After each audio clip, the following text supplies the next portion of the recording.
Hello everyone, कैसे हैं आप लोग। Welcome to the official channel of study UT education dedicated to mechanical engineering department. हम लोग यहाँ पे आरएस खुरमी को सॉल्व कर रहे हैं और ये पार्ट नंबर वीडियो नंबर 5 है।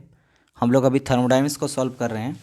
हम लोग पार्ट 4 तक देख लिए थे और पार्ट 4 में हम लोग 120 तक क्वेश्चन को सॉल्व कर लिए थे। आज से हम लोग करेंगे 121 से क्वेश्चन को स्टार्ट करेंगे सॉल्व करना है। हम लोग आर.के. जैन, आर.एस. खुरमी और जितने भी मैकेनिकल से रिलेटेड लेक्चर हो या इंपॉर्टेंट क्वेश्चन हो हम लोग हर सब्जेक्ट के लिए बनाते हैं और साथ ही साथ पूरा का पूरा सॉल्यूशन दे रहे हैं आर.एस. खुरमी, आर.के. जैन का। तो अगर आप मैकेनिकल से हैं तो हमारे चैनल को सब्सक्राइब कर लीजिए। चलिए स्टार्ट करते हैं 121 से। The work done during the adiabatic expansion is. तो हम लोग एडियाबेटिक में क्या होता है, P1 minus P2 is equal to, adiabatic है तो गामा-1, ये होता है मेरा क्या, वर्क डन होता है किसमें, एडियाबेटिक में। अब हम लोग जानते हैं कि P1 इक्वल टू होता है MRT। तो अगर मेरा P1 है यहाँ MRT1 माइनस MRT और MRT मेरा कांस्टेंट होता है तो MRT मेरा आ जाएगा बाहर में, तो T1 minus T2। It means यहाँ पे पहला भी सही है दूसरा भी सही है, ठीक है। MRT तो यहाँ T1 माइनस T2 अपन गामा-1 और ये तीसरा भी होता है MRT1 बाई गामा-1 ब्रैकेट में 1 माइनस P2 बाई P1। तो all of the above are correct. Question number 122 क्या बोल रहा है कि जनरली लॉ फॉर एक्सपेंशन और compression of a gas is. तो जब भी हम लोग किसी भी गैस का एक्सपेंशन करते हैं या कंप्रेशन करते हैं तो उसके लिए जो हम लोग गैस लॉ यूज़ करते हैं वो होता है पॉलीट्रोपिक प्रोसेस। और पॉलीट्रोपिक प्रोसेस क्या होता है, P(V)n इक्वल टू C। ये होता है मेरा पॉलीट्रोपिक प्रोसेस। पॉलीट्रोपिक प्रोसेस को क्यों लेते हैं, क्योंकि all natural process are polytropic process, यानी कि इसी पॉलीट्रोपिक प्रोसेस से सारा का सारा नेचुरल प्रोसेस को हम लोग निकाल सकते हैं। कैसे, अगर हम लोग यही P(V)n इक्वल टू C में n का वैल्यू अगर हम लोग 0 रख देते हैं तो उसको हम लोग बोलते हैं क्या, आइसोबारिक प्रोसेस, जिसमें प्रेशर रहता है मेरा कांस्टेंट। उसी में अगर n का वैल्यू अब हम लोग 1 रख देंगे तो मेरा हो जाता है, सबको पता है, आइसोथर्मल, जिसमें टेम्परेचर होता है कांस्टेंट। इसी में अगर n का वैल्यू हम लोग गामा रख देते हैं तो उसको सिंपली हम लोग बोलते हैं क्या, एडियाबेटिक प्रोसेस, जिसमें एंट्रोपी होता है कांस्टेंट। अगर हम लोग फिर n का वैल्यू हम लोग n रख देते हैं तो ये तो पॉलीट्रोपिक प्रोसेस होता है, राइट। और all natural process are polytropic process and n का वैल्यू अगर हम लोग इन्फिनिटी रख देते हैं तो ये हो जाता है आइसोकोरिक, जो कि होता है कांस्टेंट वॉल्यूम उसमें रहता है कांस्टेंट। तो मेरा पॉलीट्रोपिक प्रोसेस से सारा का सारा प्रोसेस निकल गया ना। ग्राफ में भी हम लोग दिखाते हैं, अगर हम लोग, आपको पता है कि अगर इस तरह करके बनाते हैं PV डायग्राम और हम लोग कुछ इस तरह बनाते हैं, ये चीज़ हो गया। और यहाँ पे मैं एक अदर कलर ले लेता हूँ, ये एक हो गया, एक दूसरा मैं ग्रीन से बना देता हूँ 2 और तीसरा मैं बना देता हूँ इससे 3। तो इसको आप ध्यान से देखिएगा। तो ये जो होता है, पहली बात तो अगर इस तरह का बनता है तो ये हम लोग हो जाता है एक्सपेंशन। ये क्या हो जाता है, एक्सपेंशन का ग्राफ है। और एक्सपेंशन में देखिए ये मेरा हो गया कांस्टेंट वॉल्यूम है, ये क्या है मेरा कांस्टेंट मेरा वॉल्यूम है, तो कांस्टेंट प्रेशर है, ये कांस्टेंट प्रेशर है, तो इसको हम लोग बोलते हैं आइसोबारिक। ये जो है यहाँ मेरा कांस्टेंट क्या है, कांस्टेंट मेरा वॉल्यूम है, तो इसको हम लोग बोल देते हैं क्या, आइसोकोरिक, ठीक है। और ये जो मेरा होता है यहाँ होता है n इक्वल टू 1, यानी ये मेरा होता है आइसोथर्मल ग्रीन वाला। ये जो ब्लू वाला है इसका वैल्यू होता है 1.3 n का वैल्यू, यानी इसको बोलते हैं हम लोग पॉलीट्रोपिक। और जो सबसे नीचे वाला है पिंक वाला, इसको हम लोग बोलते हैं n इक्वल टू 1.4, यानी कि n का वैल्यू हो जाता है गामा, यानी इसको हम लोग बोलते हैं क्या, एडियाबेटिक, ठीक है। इससे आप देख भी सकते हैं कि स्लोप सबसे ज़्यादा किसका है, सबसे ज़्यादा स्लोप जो है वो आपको दिखाई दे रहा है एडियाबेटिक का। देखिए एडियाबेटिक का सबसे ज़्यादा स्लोप मीन्स अगर आप इसमें एक सीढ़ी समझ लीजिए, यहाँ रहिएगा तो सबसे ज़्यादा किस में जल्दी गिरिएगा, तो सबसे नीचे में है जो एडियाबेटिक, तो सबसे ज़्यादा स्लोप इसका होता है, ठीक है। और ये किसका है, एक्सपेंशन का है, ठीक है। ये कांस्टेंट देखो प्रेशर है तो आइसोबारिक, ये कांस्टेंट वॉल्यूम है तो आइसोकोरिक, और ये isothermal n equal to 1, n equal to 1.3 वो हो गया आपका पॉलीट्रोपिक, और सबसे नीचे एडियाबेटिक। और आप ध्यान दीजिएगा जो n का वैल्यू होता है वो गामा से आपका छोटा होता है और आइसोथर्मल से बड़ा होता है, इसीलिए n का वैल्यू जो था पॉलीट्रोपिक का वैल्यू वो आपका गामा से छोटा एंड 1 से बड़ा, यानी 1.3 होता है। तो 1.3 यानी पॉलीट्रोपिक का होता है 1.3 और एडियाबेटिक का होता है 1.4 और आपका आइसोथर्मल का होता है 1, यानी कि n का वैल्यू किसके किसके बीच में आ गया, 1.3, 1.4 और 1 के बीच में, समझ आया। तो ये होता है आपका एक्सपेंशन का अगर हम लोग देखें, कंप्रेशन का देखते हैं तो कंप्रेशन पीवी डायग्राम अगर बनाते हैं फिर से, तो कंप्रेशन का आपका बनता है कुछ इस टाइप से। देखिए ये आपका इस तरह बनता है, ठीक है, ऐसे ऐसे और ऐसे। तो यहाँ पे देखिए ये हो गया प्रेशर मेरा कांस्टेंट, तो ये क्या हो गया मेरा आइसोबारिक, ये हो गया मेरा वॉल्यूम कांस्टेंट, तो ये क्या हो गया मेरा आइसोकोरिक। और यहाँ पे देखिए जो स्लोप होता है सबसे यहाँ पे होता है नीचे से अगर हम जाएं तो ये मेरा होता है आपका n=1, यानी होता है ये आइसोथर्मल, बीच में रहता है ये आपका पॉलीट्रोपिक और ये रहता है एडियाबेटिक, यानी गामा का वैल्यू 1.4। ये वाला आपको मैं दिखा देता हूँ, ये जो ग्रीन से मैं बना रहा हूँ, ये ग्रीन से ये मेरा होता है किसका, एडियाबेटिक का, ग्रीन वाला होता है एडियाबेटिक का, और जो बीच में होता है ब्लू वाला इसको आप समझ लीजिए कि ये मेरा पॉलीट्रोपिक, और रेड से जो बना दे रहे हैं ये मेरा हो जाता है क्या, आइसोथर्मल। इसका वैल्यू टेम्परेचर कांस्टेंट होता है, इनका n का वैल्यू हो जाता है 1, इसका वैल्यू हो जाता है 1.3 पॉलीट्रोपिक का ब्लू वाला, और ग्रीन का वैल्यू हो जाता है 1.4। और यहाँ जो वॉल्यूम है या n का वैल्यू हो जाता है इन्फिनिटी, और जो प्रेशर होता है इसमें n का वैल्यू क्या हो जाता है 0। ठीक है, ये हो जाता है मेरा किसके लिए, दिस इज़ फॉर कंप्रेशन, ये मेरा होता है कंप्रेशन के लिए। तो कंप्रेशन के लिए ऐसा ग्राफ होता है, और आपका जब बनाएंगे एक्सपेंशन तो आपका ऐसा ग्राफ कुछ होगा, इस तरह का ग्राफ। ठीक है, इस तरह दोनों होता है। ठीक, ये हम वैसे भी पहले बता चुके हैं, पहले वीडियो में पूरा क्लियर करा चुके हैं। ओके, चलते हैं हम लोग question number 123। When the expansion और compression take place according to P(v⁴n=c the process is called. मैंने अभी बताया इसको क्या बोलते हैं, polytropic process. Question number 124, an adiabatic process is one in which. तो मेरा जो एडियाबेटिक प्रोसेस होता है उसमें तीन चीज़ आपको याद रखना है। एडियाबेटिक प्रोसेस यानी कि गामा का क्या होता है, अभी एन का वैल्यू क्या बताते हैं एडियाबेटिक में, गामा, यानी 1.4 इसका वैल्यू होता है। ठीक है, ओके, इसमें एंट्रोपी कांस्टेंट होता है, और इसमें आपका जो हीट ट्रांसफ़र होता है वो सिस्टम टू सराउंडिंग जीरो होता है। पहली बात, वर्कडन कुछ करता है, कुछ ना कुछ ये वर्कडन जरूर करेगा। ठीक है, वर्कडन कुछ करता है, और एक साथ क्या है कि चेंज इन टेम्परेचर होता है, यानी कि ठीक है तीन चीज़ होगा, वर्कडन कुछ करेगा, आपका हीट ट्रांसफ़र जो है जीरो होगा, और चेंज इन टेम्परेचर भी होता है इसमें। यानी आप ध्यान से देखिएगा तो no heat is enter or leave the case सही है, temperature of the gas change सही है, and the change in internal energy is equal to the mechanical work done, ये भी सही, यानी all above the above are correct.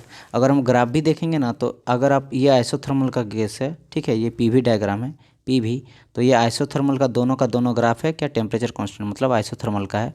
तो हम लोग अगर एडियाबेटिक का बनाएंगे तो एडियाबेटिक का कुछ इस तरह का बनता है, ये इस तरह का ग्राफ बनता है। तो अगर यहाँ से इस तरह कर दिए तो ये मेरा क्या बन गया, ये मेरा यह वर्क डन हो गया। तो देखिए यहाँ से मेरा कुछ वर्क मिला, और यहाँ पे यहाँ भी है, V1 और V2 है, मान लीजिए चेंज हो रहा है वॉल्यूम, तो यहाँ टेम्परेचर भी कहीं ना कहीं चेंज होगा, तो यहाँ पे टेम्परेचर भी चेंज हो रहा है, वर्क डन भी हो रहा है, और हीट तो इसमें ट्रांसफ़र होता नहीं है क्योंकि एडियाबेटिक है। ठीक है, तो आपका तीनों हो गया। क्वेश्चन नंबर 125 सॉरी, यहाँ क्या बोला था, heat transfer during the polytropic process, यानी N।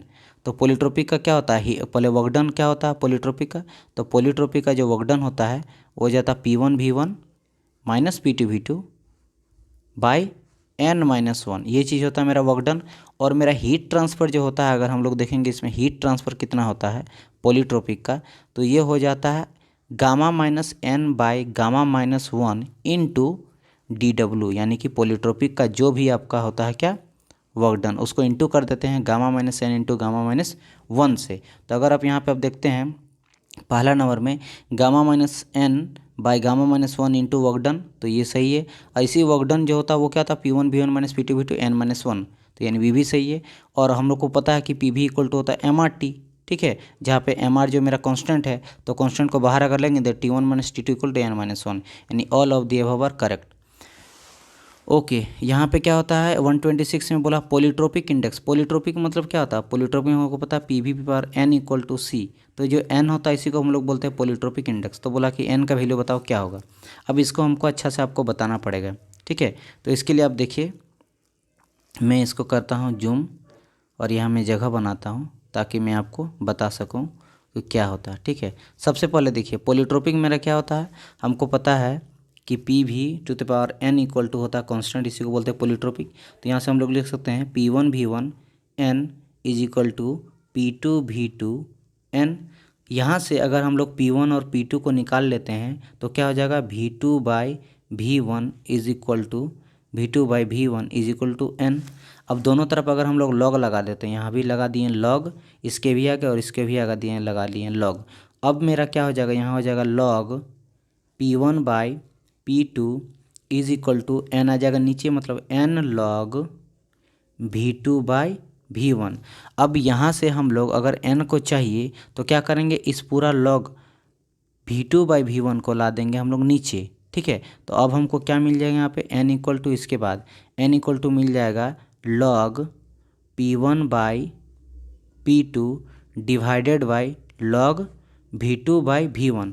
मतलब ऊपर में मेरा क्या हो जाएगा प्रेशर, नीचे में क्या हो जाएगा मेरा वॉल्यूम। तो अगर हम क्वेश्चन पे आते हैं तो ऊपर में मेरा क्या था, प्रेशर था, नीचे में मेरा क्या था, वॉल्यूम था।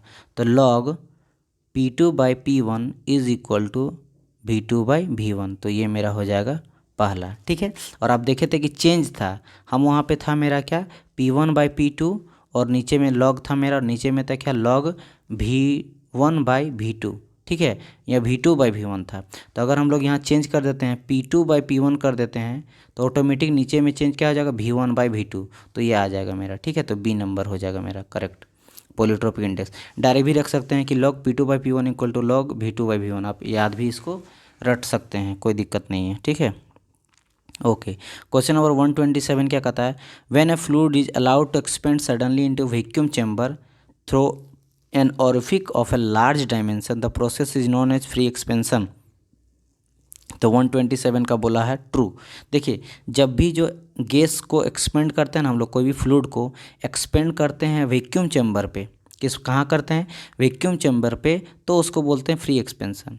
और जब भी हम लोग कोई भी गैस को अगर हम लोग एक माइन्यूट एपरेचर से होके पास कराएंगे ना, एक छोटा सा हॉल से पास कराएंगे, तो उसको हम लोग बोलते हैं थ्रोटलिंग प्रोसेस। याद रखिएगा, थ्रोटलिंग में क्या होता है, एक छोटा सा हॉल से हम लोग परफेक्ट गैस को फोर्सली पार कराते हैं। और आपका फ्री एक्सपेंशन क्या होता है, इसमें जो होता है हम लोग वैक्यूम चैम्बर पे जो है अचानक उसको पार कराते हैं, ठीक है, फ्लूइड को। तो दोनों चीज़ याद रखिएगा। तो जब भी बात करेंगे फ्लूइड पार होता है सडनली वैक्यूम चैम्बर में थ्रू ऑरिफिक ऑफ लार्ज डायमेंशन। और इसमें देखो, जब भी हम लोग वैक्यूम, इसमें बात करें फ्री एक्सपेंशन, तो वैक्यूम में करते हैं और लार्ज डायमेंशन में करते हैं, बड़ा एरिया में जाता है। जबकि जो आपका थ्रोटलिंग प्रोसेस होता है, इसमें हम लोग माइन्यूट एपरेचर से हॉल से पार करते हैं, वो भी छोटा, एकदम छोटा माइन्यूट रहता है, एकदम छोटा सा हॉल रहता है, ठीक है। तो ये चीज़ हो गया, इसका आंसर हो गया मेरा पहला का 27 का हो जाएगा true.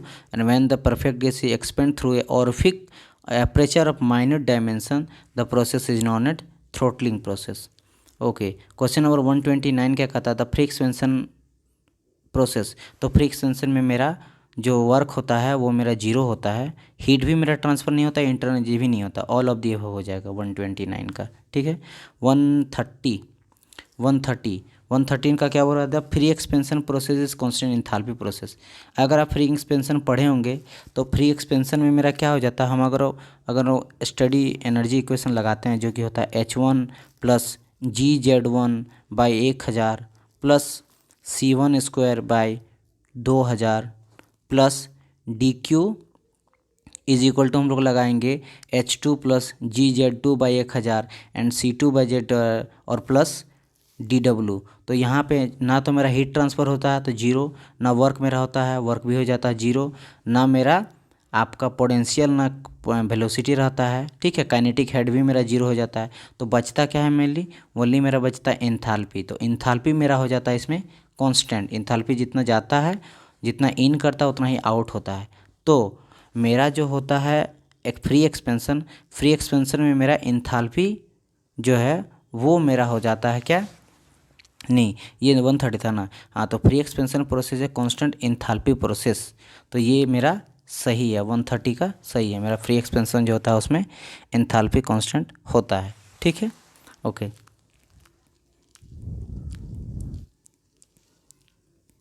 Question number 131, the work done in free expansion process is. मैंने बताया था वर्क डन इसमें होता नहीं है, तो हो जाएगा इसका जीरो वैल्यू। क्वेश्चन नंबर 132 में क्या कहता है, in a reversible adiabatic process T2/T1 is equal to. तो T2/T1 इज इक्वल टू कितना होता है, इसके लिए मैं आपको दिखाता हूँ। इसमें क्या बोल रहा है कि एडियाबेटिक प्रोसेस में T1/T2 इक्वल टू क्या होगा। ठीक है, एडियाबेटिक प्रोसेस। तो सबसे पहले मैं जूम कर लेता हूँ ताकि वाइट जगह मिल जाए हमको बताने के लिए आपको। अब देखो ये यहाँ पे बोला एडियाबेटिक क्या होता है, P(V) gamma equal to C। Polytropic में N होता है, इसमें गामा होता है। ठीक है, अब यहाँ पे हम लोग यहाँ से अगर हम लोग P उठा लेते हैं तो P इक्वल टू मेरा क्या हो जाएगा, P इक्वल टू हो जाएगा मेरा C/V गामा। अब हम लोग जानते हैं कि PV इक्वल टू क्या हो जाता है मैं MRT। PV इक्वल टू मेरा क्या हो जाता है MRT। तो अगर हम लोग P का जो वैल्यू हम लोग निकाले थे P इक्वल टू C/गामा, इसको अगर हम पुट कर देते हैं तो यहाँ से क्या हो जाएगा C/V gamma into V is equal to MRT। क्या हो जाता है मेरा MRT।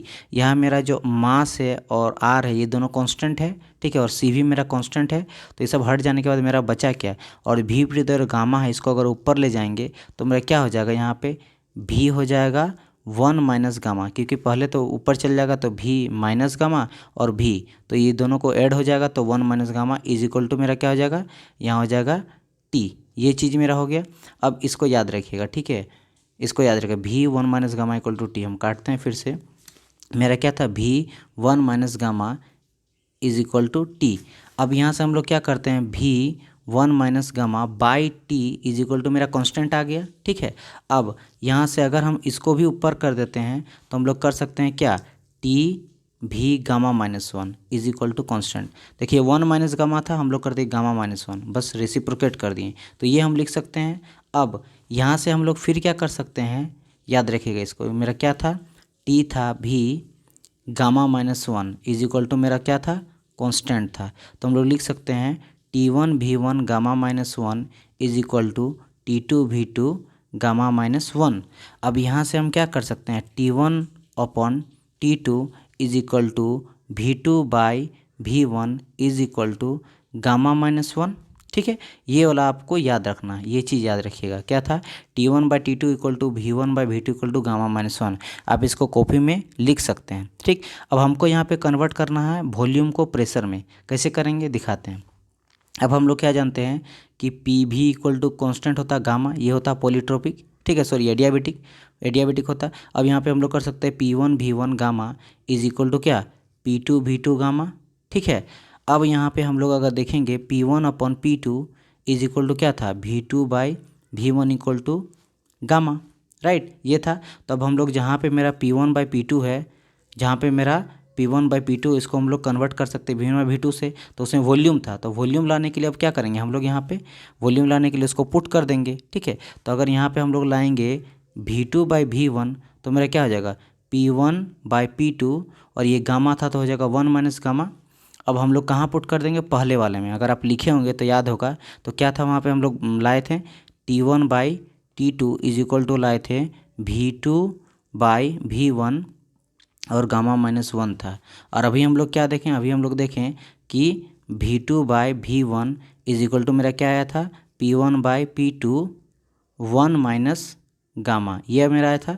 अब यहाँ पे V2/V1 के जगह में इसको हम लोग पुट कर देंगे। तो अगर इसको हम लोग पुट कर देंगे तो हमको मिलेगा क्या कि T1/T2 इज इक्वल में मिल जाएगा P1/P2, और गामा -1 पहले से ही यहाँ पे है, और बाय गामा आ जाएगा, बाय गामा। तो हमको मिला क्या, हमको फाइनली मिला क्या कि T1/T2 is equal to P1/P2 gamma -1 upon gamma, ये चीज़ हमको मिला।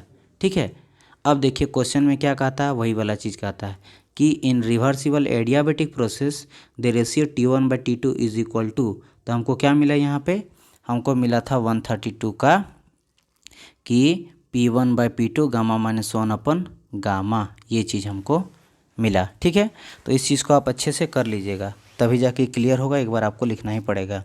अब आ जाते हैं हम लोग 132 हो गया, 133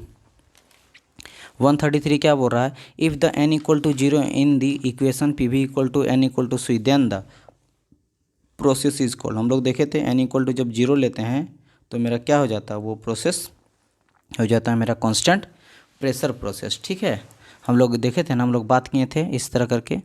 ये मेरा था, मान लीजिए हम ले लेते हैं एक्सपेंशन के लिए, तो एक्सपेंशन का ऐसा ग्राफ बनता है, तो ये हो जाता है मेरा n इक्वल टू 0, तो ये P और V, तो देखें N इक्वल टू यानी क्या होगा, कांस्टेंट प्रेशर हो गया ये चीज़, तो वही पूछा है। तो N इक्वल टू 0 लेते तो क्या हो जाता है मेरा कांस्टेंट प्रेशर, ठीक है। 134 PV equal to N equal to C में अगर N का वैल्यू 1 होता तो उसको आइसोथर्मल बोलते हैं, ठीक है। वो कैसे होता है, फिर एक्सपेंशन के लिए लेते हैं ये, तो ये हो जाता है ये N इक्वल टू 0 तो हो जाएगा कांस्टेंट प्रेशर, ये हो जाता है वॉल्यूम इक्वल टू कांस्टेंट, तो ये हो जाएगा, और मेरा ये जो जाता है N इक्वल टू 1 ये हो जाता है आइसोथर्मल, तो N इक्वल टू 1 हो जाता है मेरा आइसोथर्मल, सही है। 135 the process is adiabatic if the N का वैल्यू क्या रहता है पॉलीट्रोपिक प्रोसेस में, तो N का वैल्यू जब हम लोग एडियाबेटिक लेते हैं तो हो जाता है गामा, ठीक, ओके। अब N का वैल्यू जब इन्फिनिटी लेते हैं तो उसका हम लोग मैंने बताया था क्या होता है, वॉल्यूम कांस्टेंट माना आइसोकोरिक, तो यहाँ पे वॉल्यूम कांस्टेंट यानी constant volume process, a number.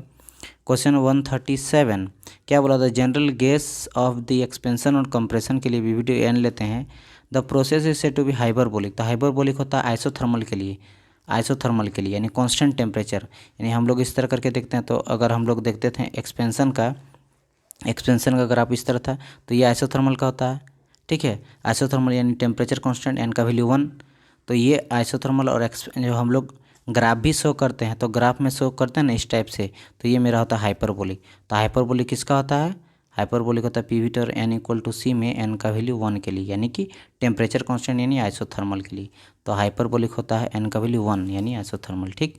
Question number 138 सारा हम लोग कर चुके हैं। यहाँ क्या हो रहा है, work done during the adiabatic process, तो एडियाबेटिक प्रोसेस के लिए वर्क डन हम लोग का क्या होता है, मैंने बताया था ये हो जाएगा आपका C। एडियाबेटिक के लिए क्या होता है, P1 V1 minus P2 V2 gamma minus 1, adiabatic है तो गामा माइनस 1, ये हो जाएगा।